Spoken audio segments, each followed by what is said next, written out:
Good evening. I'm John Bailey. This is People to be Heard, the program where people who have something to say have their say.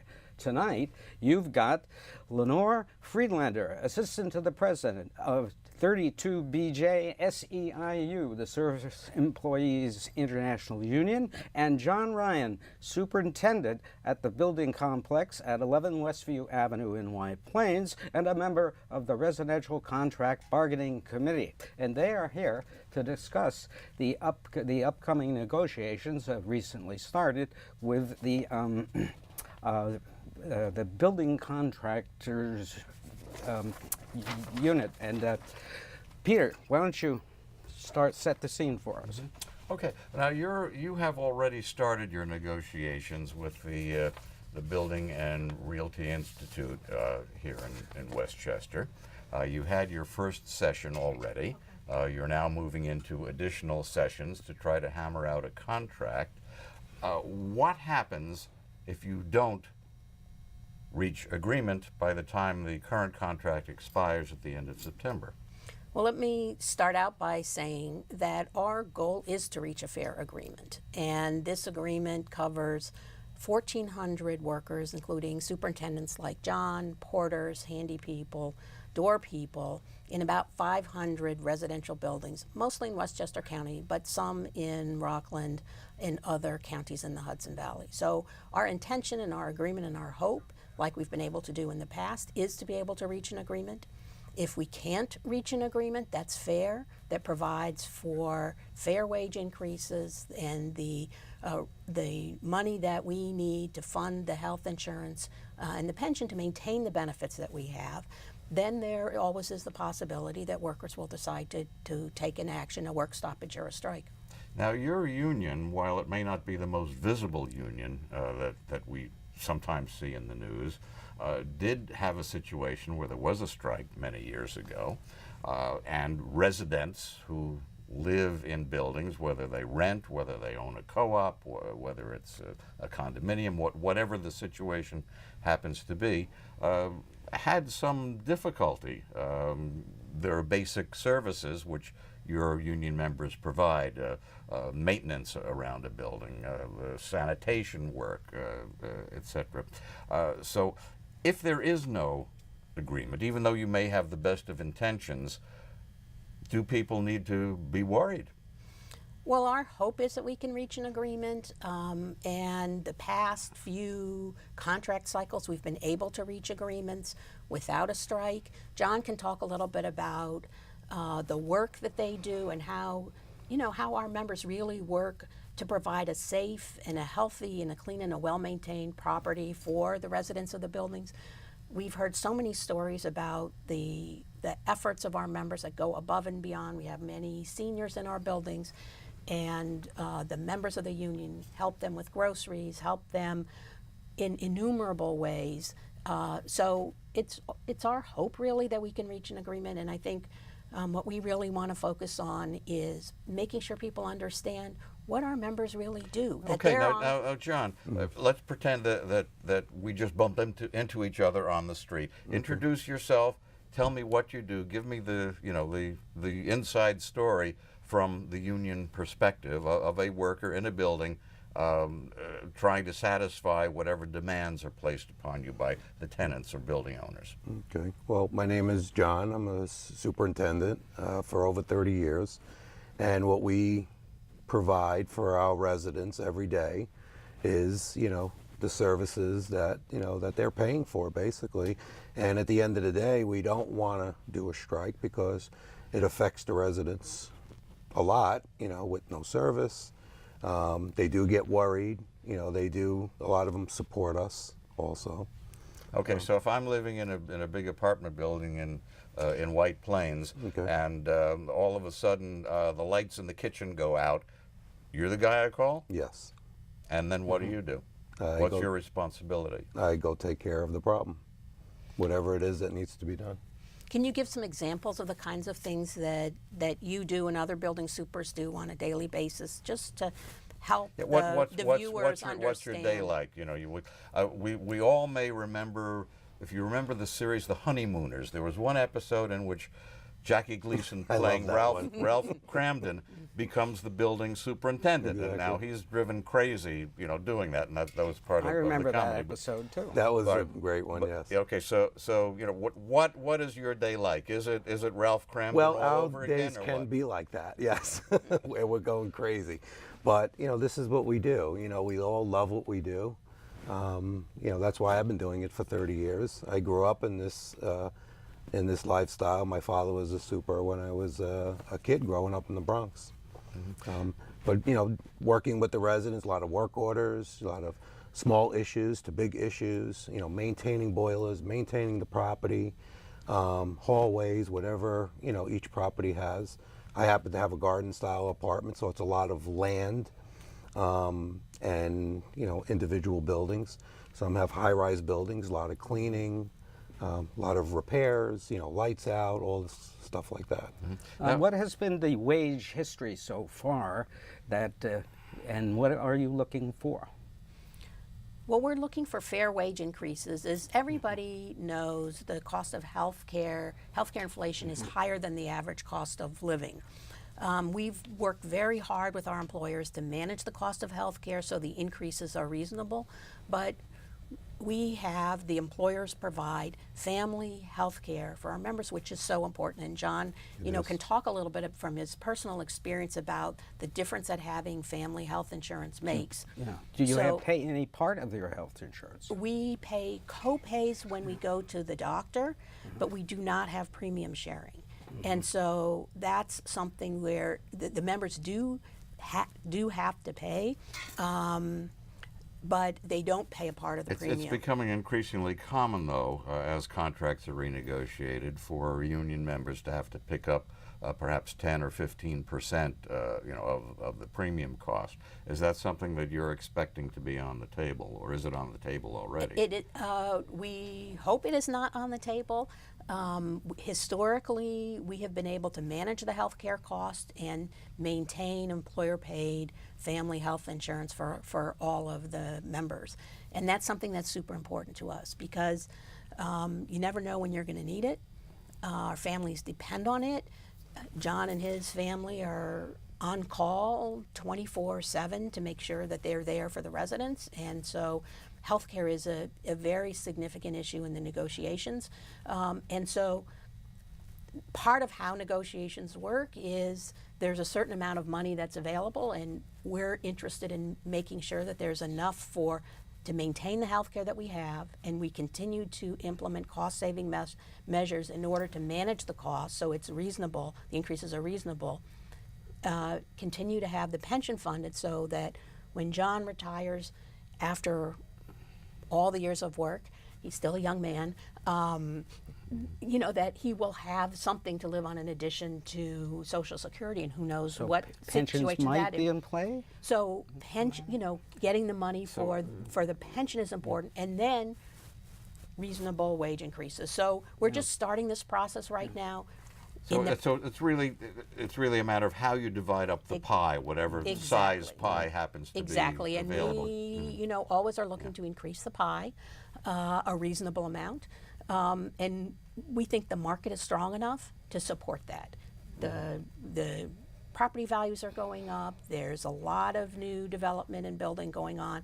We're not in an economic moment right now where it's not affordable. So there should be no economic reason we can't have a solution that works for our members, that provides, maintains the benefits, and gives a reasonable wage increase, and works for the employer. So really, your workers, your union is pretty much dependent upon the state of the economy, the state of real estate in our area. We are in the real estate industry. That's what we do, yeah. Exactly. We are in the real estate industry, and we're in the people side of it and the residential side. Now, one thing we see in contract negotiations with other unions is the role of technology, and the sky is the limit when it comes to new technologies being imposed. And I had heard that perhaps just a few years ago, your contract still had in it a clause dealing with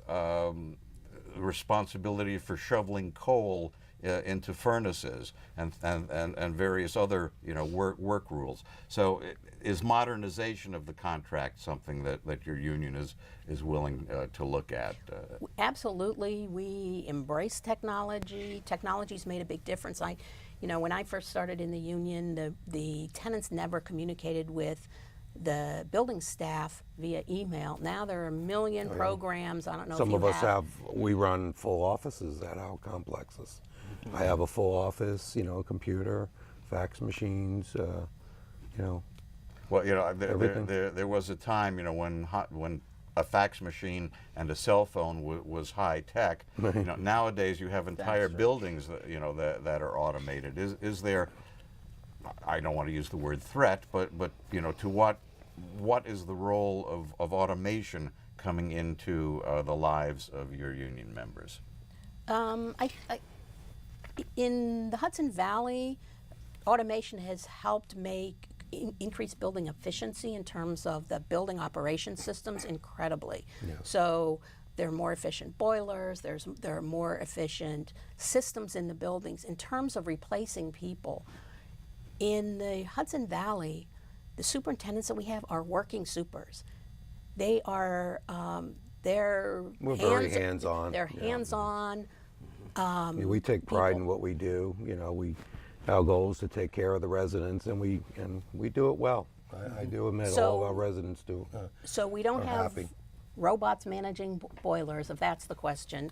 And we have people, and one of the things that is important to the tenants is they actually have a human that they can talk to. Yes. They like to be able to send their issues or concerns via email instead of in a logbook, which was the old system.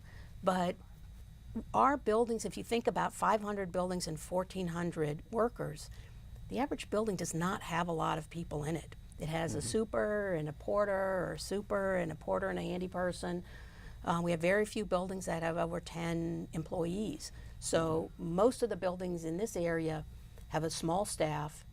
The staff really do a lot to maintain Is there the a building. ratio that's typical? For example, one building super per 50 tenants or 100 tenants, or is there some sort of average that you find? Yeah, I guess it depends on the size of the building or the building that they're maintaining. If you have 300 units, for example, you'd need a decent staff for that. You need a super, an assistant, and maybe 3 porters to cover that whole property. So staffing usually isn't an issue then on the table. Or So do you in the contract have minimum staffing requirements for a building? We don't have minimum staffing. We do have a process if the employer wants to reduce staffing, but we don't, because staffing is so dependent on the building, what the desires of the tenants and the residents are, what the size of the building is. A high-rise may have different requirements than a garden-style apartment building. You think about this building where there's a concierge and there's a person at the front desk. John's building may be different. It may have a different kind of setup and need a different complement. Some buildings have huge grounds and land, and they need more landscapers and people that maintain the outside space. Some buildings have pools. So it really kind of varies. As we see more luxury development going on in Westchester, does that reflect upon the talent that the union has to provide? Are there more demands placed on your workers for particular skills or particular training? Well, one of the things we're really proud of, and John can tell you if he's taken some classes, is we have a real state-of-the-art training program. It's called the Thomas Shortman Fund. It's a labor management fund, meaning run half by employer representatives and half by union representatives for the purpose of providing a highly trained, skilled workforce. And we have all kinds of programs, including an award-winning green building program.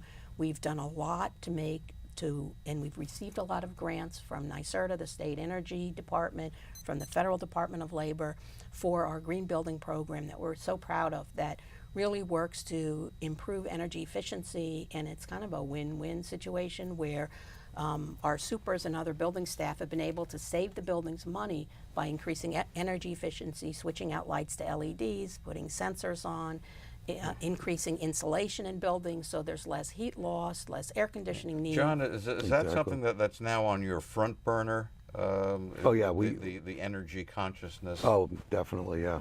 Yeah, everybody's changing over to LEDs, like Lenore said. My whole complex is all LED. Everything is on photocells. They go on and off when they're supposed to. They're not, you know, running all the time. It's really great, and our school is great. So as you go about your business on a day-to-day basis, is that something which now has changed your thinking? I mean, if we go back, you know, to shoveling coal, it didn't matter if you put an extra shovel of coal in there, but now, of course, We've moved off of shoveling coal. Yeah, I mean, there's a lot of maintenance on the equipment, you know, like boilers and stuff like that. For efficiency. Yeah, like some places have one boiler. Some buildings may have 3 boilers or 4 boilers to maintain that whole property. So it's a lot of preventative maintenance, you know, that we do to make sure that they're running. You know, so I have to ask you about the current trend toward trying to hire private services that are non-union to handle maintenance in residential buildings and business buildings. Is this a trend? well, we've heard that that people do that. Well, you have this but I one personally situation think, in White Plains that is still ongoing, right? So it's really different in the commercial buildings and the retail in the government buildings than it is in the residential buildings. In the residential buildings, because it's people's homes, we have not seen that trend in the same way as they in the want to commercial see us, buildings. not somebody else coming You in. can imagine what it's like, you know, in the commercial buildings, often the work is done part-time at night, 6 to 10 p.m., like the building that we had previously talked about. There can be a very high turnover of workers. People don't want a high turnover where they live. They want to see John every day. They want to see the porter in John's building every day. They don't want people who they don't trust with keys to their apartment, with the ability, you know, to be in and out of the buildings. And so it has not been the same way. There are management companies that help the owners of the building manage the properties and make sure everything is taken care of, because some things require licensed staff. You need a licensed plumber, licensed electrician to do. But in general, that trend has not been as pronounced in the residential sector as it has been in the commercial office buildings. Now, your union contract negotiation right now covers residential, but your union itself also is heavily involved in the commercial office buildings, in retail, for instance, at the Galleria Mall here in White Plains. So, where in the scheme of things, you know, does your union come down? Is it one third of your interest is residential, 1/3 is commercial, and 1/3 is something else, or what is the mix that you find yourself dealing with on a day-to-day basis? So in Hudson Valley, we have about 4,000 members who work in various types of buildings in Hudson Valley. It's about 1,400 in residential buildings. It's about 2,000 in commercial buildings, and it's about 500 in country clubs, and then we have some other kind of miscellaneous work sites that we have had for many years. And do you find that your union members can easily go from one sector to another, or is it really specialized? It's pretty specialized, and we have long-term members in each of those sectors. Yeah, I would like to get into the two national court decisions that were made recently by the Supreme Court. One was the arbitration decision and the union dues decision. Could you explain the effects of each on unions as you see it now? So there was a lot in the news about the Janus case, which was one of the Supreme Court cases that came up from a public sector worker, and which opened up, which had the impact of for public sector members who were not union members but who were paying an agency fee, that agency fee was no longer required to be paid. Like a union being the agency, right? No, an agency fee is sort of an equivalent amount or slightly smaller amount of union dues that was paid, and the theory of the agency fee was every member in a workplace gets the benefit of the union contract. And there is a cost for the union to administer the contract and to represent workers. And even if a worker elects not to be a member, the union still has a legal responsibility to represent that member. The union still is bargaining for a contract that affects all workers whether or not they choose to be union members. The impact of the decision was pretty significant on public sector unions. 32BJ has about 6,000 public sector employees, mostly in Pennsylvania. We don't have public sector employees affected in the Hudson Valley because all of our Hudson Valley members work for private employers like John does. So the impact on labor unions was primarily on unions that represent public employees, that state workers, county workers, municipal workers, and because we knew the Supreme Court case, and many unions knew the Supreme Court case was coming, it wasn't a surprise to anybody, unions had a chance to really prepare and reach out to their members to talk to them about the union difference. What's the difference in wages? What's the difference in job security? What's the difference in benefits that the workers had and having a voice on the job? So in our case, and in many unions' cases who actually took the time to prepare and reach out, you probably remember we reached out in our private sector too to those union difference brochures that we put out that said, here's the difference between what a union member makes and what a non-union worker in our industry makes. We have not experienced the kind of losses in union membership or that we were worried about and that many unions were worried about. So the initial impact has not been as severe as it could have been, but we are concerned about the erosion of workers' rights, including the right to form unions, by cases in the Supreme Court or other courts. Now, how about the arbitration decision? Whereby you have to, when you go to work for a company can now say that you cannot sue the company. You have to take a dispute of any kind to arbitration. How do you think that it will work out? Well, I think that that case makes it harder for people to join together and kind of file class action or group cases.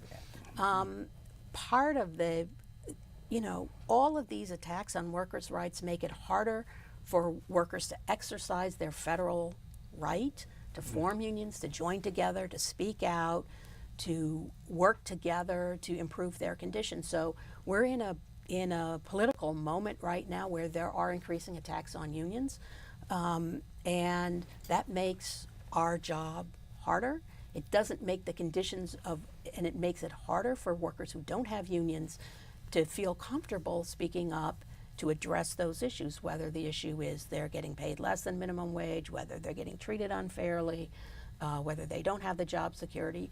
And they'd have to submit that to arbitration. And having a union means as a group you join together to try to address the issues that confront you as a group. Well, what role does politics play in unions these days? Now, as a union member and as a union official, are you deeply involved in politics? Do you try to maintain a voting bloc as union members, or have those days pretty much passed us by? Well, we're super active, and I want to give you an example of the difference that it makes. So here in Hudson Valley, a few years ago we passed a law called the Displaced Worker Protection Act, and that was a law that said it was primarily aimed at cleaners that work for contractors like the building in question, that if the cleaning company changes, for whatever reason the manager, the building owner or manager wants to change the cleaning company, that the new company, the new contractor has to hire the people doing the work in the building for a trial period of at least 90 days. That was a law that we passed here. We passed it in New York. We've passed it in Philadelphia. Our sister union passed it in California, and we passed it in Washington, D.C. It's a law that provides for job security when there's a change in employer, and it was our belief that no worker should lose their job for for no fault of their own. So if the cleaning company changes and they're doing a good job, why should they be out of work? Why shouldn't they have a chance to continue to serve their tenants? The county legislators agreed with us. The law was passed, and we had a test case here in White Plains at 235, 245 Main Street, where the building owner brought in a non-union company, and the 7 workers were displaced. The good news is we just reached an agreement. Breaking news, we just reached an agreement. The workers that were displaced are back in their jobs, and the new company had agreed to sit down and bargain with the union. Did this happen because of your political involvement? Absolutely. We passed a law that made a difference for workers, that provided job security when a contractor changes in a building, that actually, where there was a real problem, we took them to court. Yeah. The court found, in this process of taking them to court has made a decision? Well, we settled the case. We settled the case, and the settlement was the workers went back to the building, the new company hired them, and then agreed to sit down and bargain with the union. Help. So that was a law that the union helped pass using our political strength. We had members testify, and that made an actual difference for working people here in Hudson Valley. We have about a minute to go. Anything finally you want to say on the topic? Don, do you want to What would you add like anything? your people you serve to know? Well, we'd like them to know that, we're fighting for a contract, and we want everybody to understand we really don't want to go to a strike. That's the last thing we want to do. We want to continue doing what we do every day for our residents. We don't want to disrupt any service. We just want to be fair. We want a fair wage increase. We want to maintain our medical and the pension. We're not asking for a lot. Very good. Well, John Ryan and Lenore Friedlaender of the SEIU 32BJ, you have been heard. And thank you for coming on the program. Good night, Thank Peter. you. Thanks. John, good And night. Thank Good night you. for people to be heard.